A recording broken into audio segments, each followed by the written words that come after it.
क्या आप जानते हैं कि संभाजी महाराज की गिरफ्तारी का असली सच क्या था? यह एक ऐसा सवाल है जो इतिहास के पन्नों में छिपा हुआ है और आज हम इसे उजागर करने की कोशिश करेंगे। 17वीं शताब्दी का यह किस्सा भारतीय इतिहास का एक अद्वितीय अध्याय है। यह वह समय था जब भारत में मुगलों और मराठों के बीच संघर्ष अपने चरम पर था। संभाजी महाराज, जो शिवाजी महाराज के साहसी बेटे थे, अपने शासनकाल में कई विवादित फैसलों के लिए जाने जाते थे। उनके निर्णयों ने मराठा साम्राज्य को कई बार संकट में डाला। शिवाजी महाराज ने जहां मराठा साम्राज्य को एकजुट किया, वहीं संभाजी ने अपने शासनकाल में विभिन्न विवादों को जन्म दिया। उनके शासनकाल में मराठा साम्राज्य ने कई महत्वपूर्ण युद्ध लड़े और विजय प्राप्त की। संभाजी ने बुरहानपुर जैसे स्थानों पर अपने सैनिकों द्वारा किए गए अत्याचारों को नजरअंदाज किया। यह एक ऐसा समय था जब मराठा सैनिकों ने बुरहानपुर में लूटपाट और हिंसा का सहारा लिया। यह अत्याचार लूटपाट, हत्या और बलात्कार जैसे गंभीर अपराधों के रूप में सामने आए।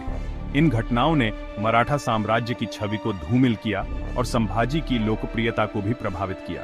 औरंगजेब, जो अपने प्रारंभिक वर्षों में धार्मिक सहिष्णुता और न्यायप्रियता के लिए जाने जाते थे, ने संभाजी को कई बार शांति समझौते का प्रस्ताव दिया।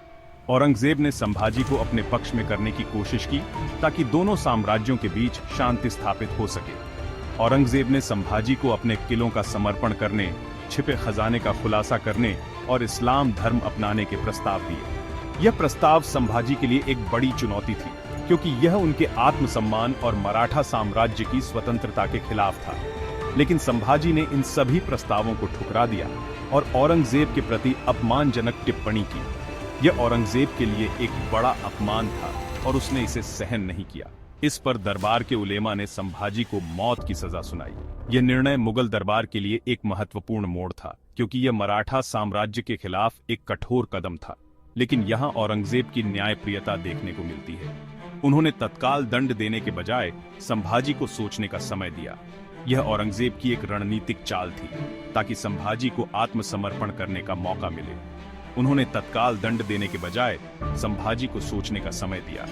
हालांकि राजनीतिक मजबूरियों और मराठा हमलों की संभावना के चलते औरंगजेब को कठोर निर्णय लेना पड़ा। यह निर्णय औरंगजेब के लिए भी आसान नहीं था, क्योंकि वह जानता था कि इससे मराठा साम्राज्य में विद्रोह भड़क सकता है। हालांकि राजनीतिक मजबूरियों और मराठा हमलों की संभावना के चलते औरंगजेब को कठोर निर्णय लेना पड़ा। संभाजी की मृत्यु के बाद भी औरंगजेब ने मराठा जनता के साथ सहिष्णुता और दया का व्यवहार किया। यह औरंगजेब की एक महत्वपूर्ण विशेषता थी, जो उसे एक जटिल और बहुआयामी शासक बनाती है। संभाजी की मृत्यु के बाद भी औरंगजेब ने मराठा जनता के साथ सहिष्णुता और दया का व्यवहार किया। यह औरंगजेब की एक महत्वपूर्ण विशेषता थी, जो उसे एक जटिल और बहुआयामी शासक बनाती है।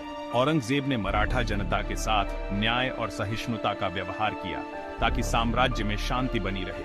तो क्या औरंगजेब सिर्फ एक क्रूर शासक थे, या एक जटिल व्यक्तित्व वाले सम्राट जिनके निर्णय राजनीति, धर्म और साम्राज्य की सुरक्षा को ध्यान में रखकर लिए गए थे? यह सवाल आज भी इतिहासकारों के बीच बहस का विषय है। इस कहानी के हर पहलू को जानने के लिए हमारे चैनल को सब्सक्राइब करें और बेल आइकन को दबाना न भूलें, ताकि आपको हमारी हर नई वीडियो की सूचना सबसे पहले मिल सके।